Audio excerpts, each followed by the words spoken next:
Hi, I'm Lashari Johnson, Program Coordinator at the Contra Costa Family Justice Center. And today I'm here to talk about 2 ways to keep families safe from guns: secure gun storage at home and in vehicles, and gun relinquishment required by domestic violence restraining orders. Guns and domestic violence are a lethal combination. In homes with domestic violence, the presence of a firearm makes it 20 times more likely that someone will die.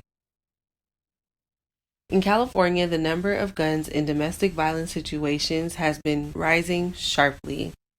During the COVID-19 pandemic, domestic violence-related calls for police help increased by just 2%.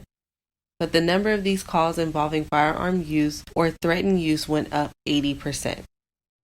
In Contra Costa County, there were at least 122 domestic violence-related deaths between 2010 and 2022. Fatal gunshot wounds were the most frequent cause of death. So what can families do to stay safe? You have options.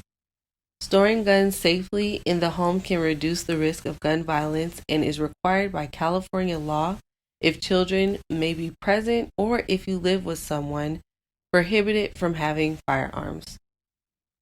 Safe storage means guns are stored, locked, and locked up, unloaded, separate from ammunition, and inaccessible to children.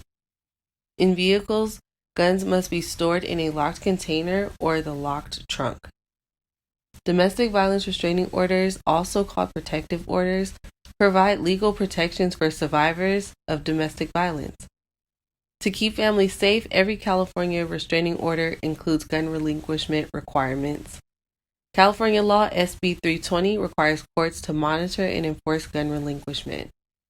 Restraining orders can include legal protections for children, money, housing, cars, and pets. In most restraining order situations, the police do not have to be involved. The person seeking protection fills out an application and files it in court. A judge decides whether to grant the application.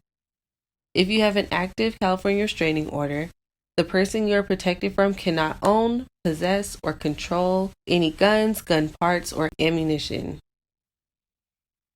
If that person does not turn in their guns and file proof within 48 hours as required, the judge must send law enforcement to collect the guns.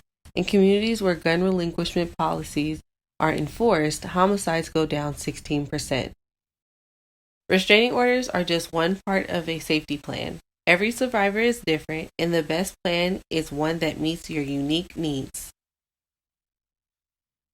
To learn more about safety planning and whether a restraining order is right for you and your family, please call or visit the Family Justice Center or STAND. We're here to help.